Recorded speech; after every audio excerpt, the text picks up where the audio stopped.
Baik, mari kita mulai di sesi 5, yaitu judulnya pengembangan organisasi. Saya harapkan Anda dalam keadaan baik-baik saja ketika menyimak sesi kelima ini. Pengembangan organisasi, definisinya dikatakan oleh Michael Beer tahun 1980, Organization Development atau OD atau PO adalah aplikasi dan transfer pengetahuan berbasis pada ilmu perilaku yang diterapkan secara sistematik dan terencana dalam rangka untuk pengembangan, peningkatan dan penguatan kembali strategi struktur dan proses organisasi sehingga tercipta efektivitas organisasi. Ingat, pengembangan, peningkatan, dan penguatan artinya ke arah yang lebih baik lagi pada strategi, pada struktur dan proses organisasi tersebut. Sehingga apa? Satu tujuannya, efektivitas organisasi.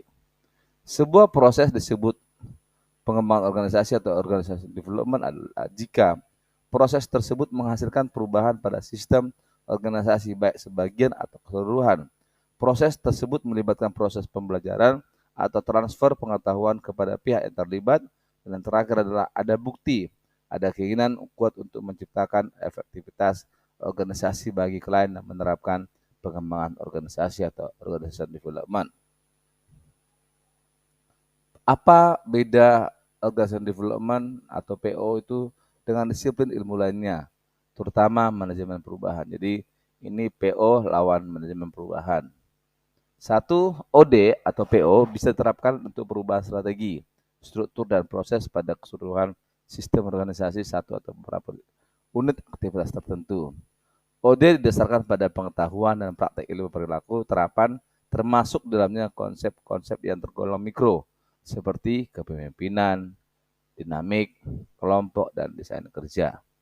Menekankan pentingnya mengelola perubahan terencana namun dalam pengertian atau formal atau kaku, di mana semua terencana datang semata-mata dari konsultan.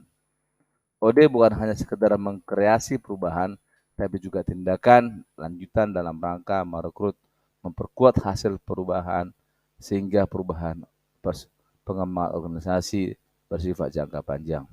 Tujuan akhir dari OD adalah meningkatkan efektivitas organisasi, yaitu organisasi yang mampu menyelesaikan masalah mereka secara mandiri dan memfokuskan perhatian pada sumber daya pada upaya untuk mencapai tujuan organisasi. Ada 5 karakteristik organization development atau PO atau pengembangan organisasi. Yang pertama adalah pendaftaran terencana, yaitu perubahan bersifat terencana yang dilakukan oleh seseorang manajer untuk mencapai tujuan organisasi. Jadi ini adalah sebuah inisiatif yang dilakukan oleh seorang pimpinan di sebuah perusahaan. Pendekatan kolaboratif, pendekatan kerjasama dengan pelibatan bagi banyak pihak, baik itu atasan maupun bawahannya. Berorientasi humanism, berorientasi kepada manusia, menekankan pada cara untuk memperbaiki dan meningkatkan kinerja sumber daya manusia di perusahaan tersebut atau organisasi tersebut. Dan berorientasi kinerja, perubahan untuk meningkatkan kesempatan. Pendekatan sistem dan perubahan memperhatikan hubungan atau relasi di sebuah perusahaan. Itu 5 karakteristik organization development atau pengembangan organisasi. Menguatkan metode ilmiah, perubahan melakukan pendekatan ilmiah. 6. Kritik Grenier terhadap pengembangan organisasi. 1. PO lebih mendahulukan individu ketimbang organisasi. PO lebih mengedepankan aspek informal organisasi dari organisasi formal. Perubahan perilaku lebih diutamakan daripada diagnosis menyeluruh, dan proses dianggap lebih penting ketimbang tugas-tugas organisasi. Peran konsultan lebih dominan ketimbang manajer, dan yang terakhir adalah dalam pelaksanaannya, paket program lebih disukai ketimbang situasi real yang dihadapi oleh organisasi. Ada 7 proses pengembangan organisasi. Yang pertama adalah mengidentifikasi area perbaikan.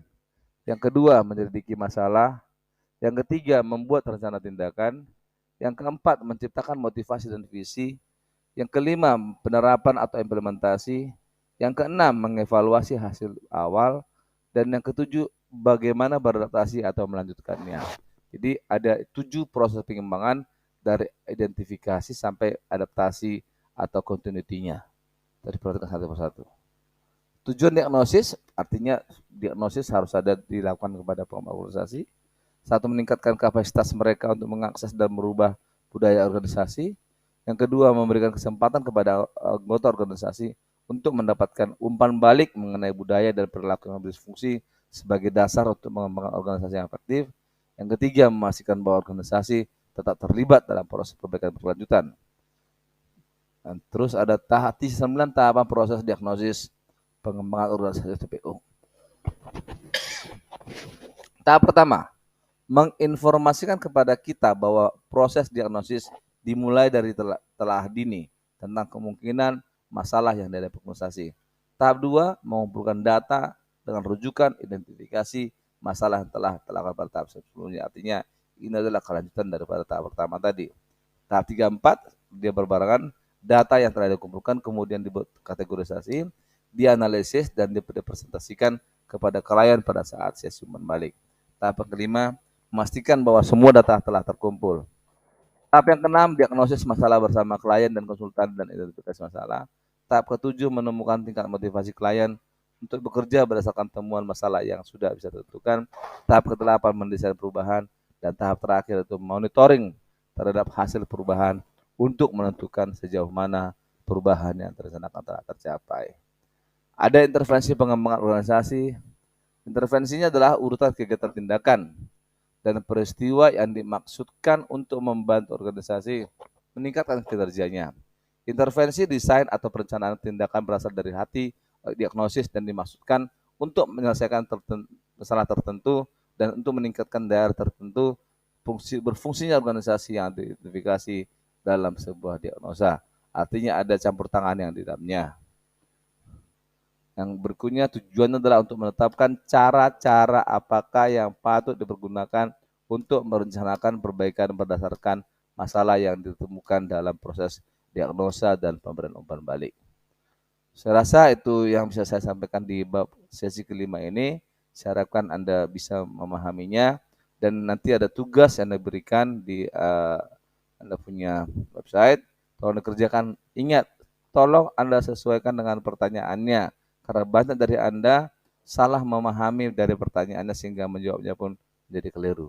Terima kasih, sampai jumpa pada sesi berikutnya.